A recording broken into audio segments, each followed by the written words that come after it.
Wow, all my hives are doing great. Made it through the terrible winter that we had so far.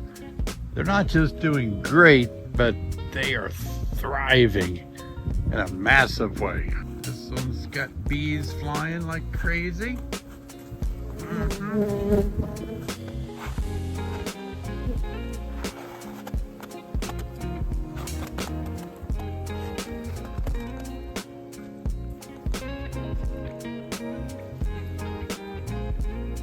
This one has bees all over the place. And this one has bees going down there out of the winter bee kind.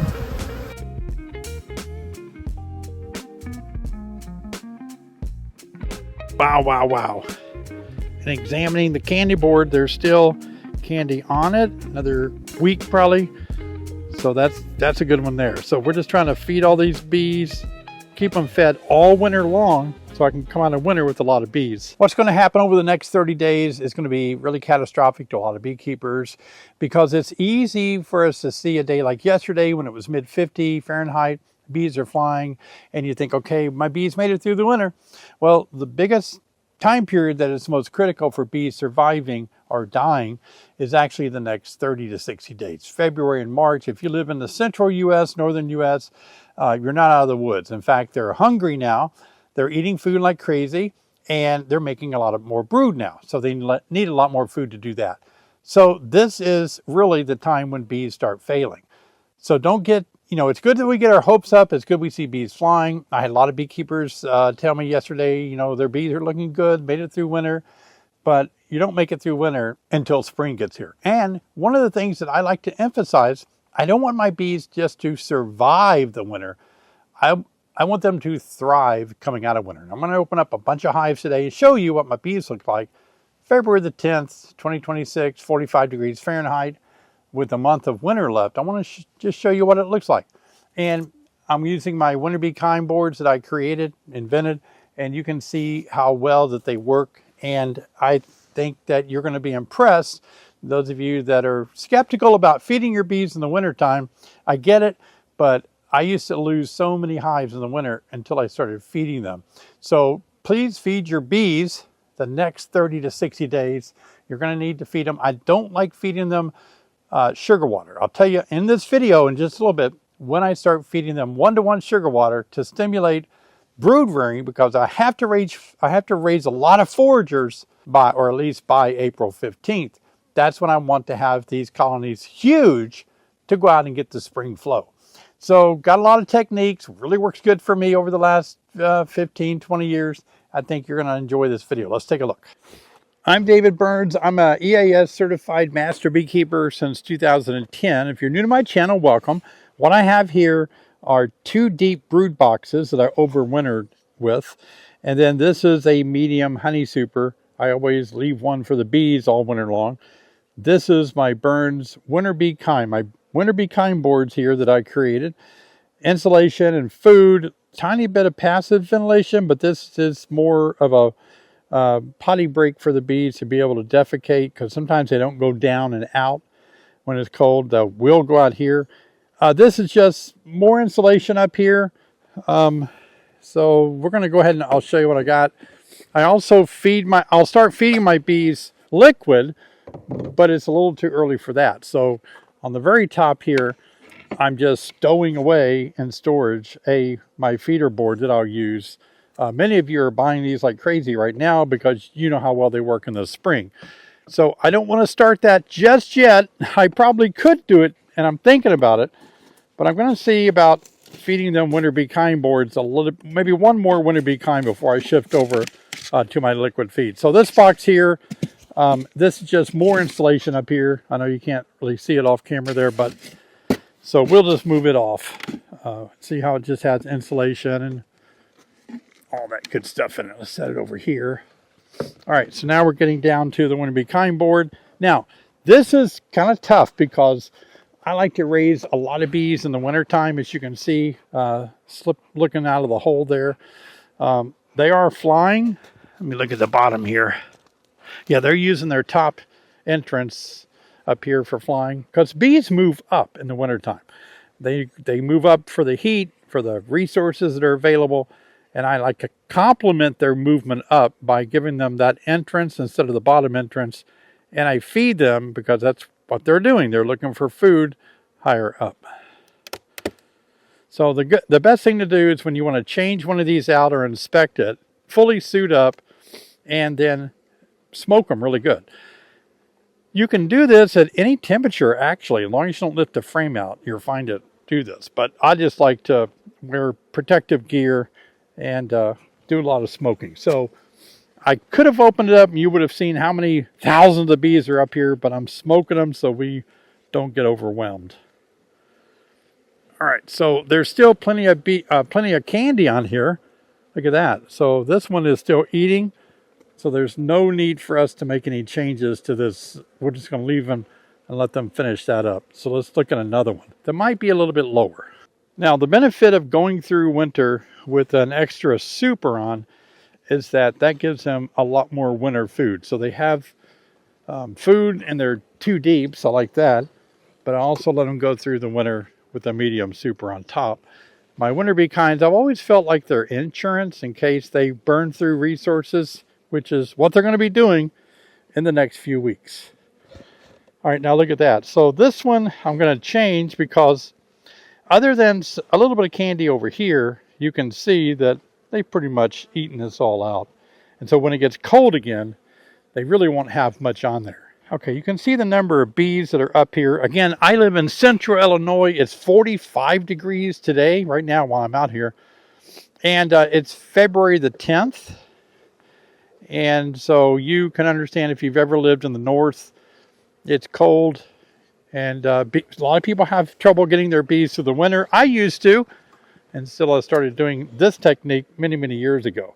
Now, I want to get all the bees, as many as possible, off of this board to change it out. And the best way to do it is just tap it.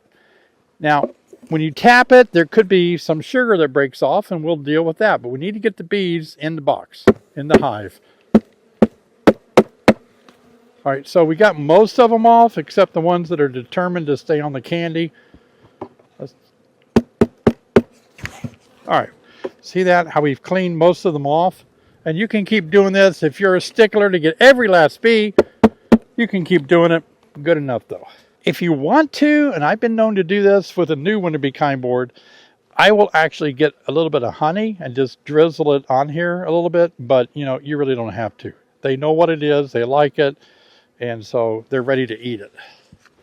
Here we go, let's set it on there. And now they have a lot more candy than just what they had on the last board that we took off. Let's look at that last board again. So you can see here they ate almost most of it off, except they were working on this last little bit over in the corner there. And a lot of these hives, depends on how much sun is hitting and how much wind, how they overwintered at night, as to how active they really are during the daytime. All right, boy, that was a lot fuller than I thought. Look at that. See, they've eaten the winter bee kind board, where the center of the cluster is. They even used a little bit there to make wax in the middle. So we're going to do the same thing here. It's a strong colony. Again, it's February the 10th. It's about 45 degrees out here. I live in central Illinois in the north. And a lot of people up here have trouble overwintering their bees. And I came up with this idea of the winter bee kind board a couple of decades ago. Been using it, showed videos forever. And it solves the problem of how to get bees for the winter, through the winter for me. Look at that. I'm going to get that little piece of comb off. All right. Now we have a lot of bees to get off this winter bee kind board, just like in the other hives that we've looked at just a second ago. So again, the way I like to do it, some of the candy may fall off, and we always can deal with that. All right, so we tapped it and got 99% of the bees off. Now's a good time to smoke it again. These bees are like, David, it's so good to be flying again. They like to fly. Wouldn't you like to if you've been cooped up for a long time? So a couple of pieces came loose. I'll just I'm going to take those in the house, but you get the idea. I'm going to move them out of the way right now. All right. Now we can smoke, get many of the bees off the edges as we can. Hard to smoke them down after they've been used to coming up here and eating some food, isn't it? All right, so we'll take this winter bee kind. See it here? I'm going to go ahead and put it on board here. Again, I can't stress enough the importance of all of us paying close attention to our bees. February the 10th, 2026. We've got about 30 more days, of winter. Even before the calendar change, even though the calendar changes, spring may not get here till after that. So we're just going around and checking to make sure that the winter bee kind board has enough food on it. This is kind of my insulation box, and we'll just pull this off, get it out of our way. It just has all kinds of bad insulation and foam insulation in there. Not really necessary, but it became something I wanted to try this year. And boy, I'm glad I did, seeing how bad the temperatures got. I don't want to smoke this one. I want you to see, just to, grab a hive, take a look at it, see what they're doing before we smoke them. And I should have smoked them. Wow, look at all the bees in there.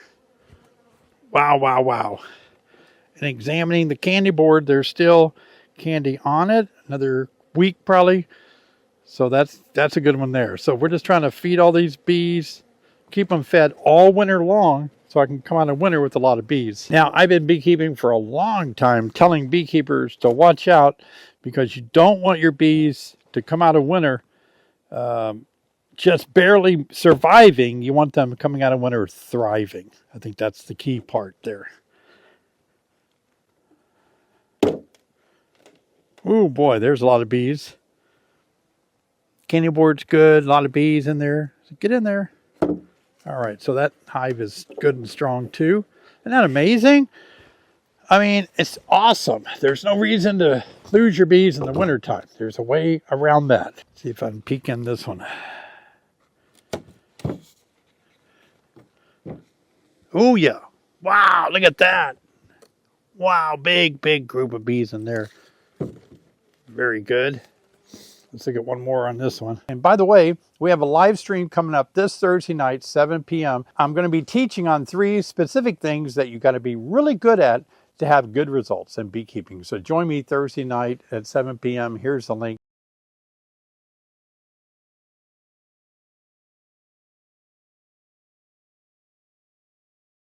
I like a lot of bees. Better than losing bees in the wintertime. So you can see I've made videos like this for a decade and a half of getting bees through the winter like this. So it works. If you're just getting into beekeeping this spring, I want you to watch a video that's going to be really helpful for you to really know what you're doing, and it's how to start beekeeping. Here it is. See you guys over there.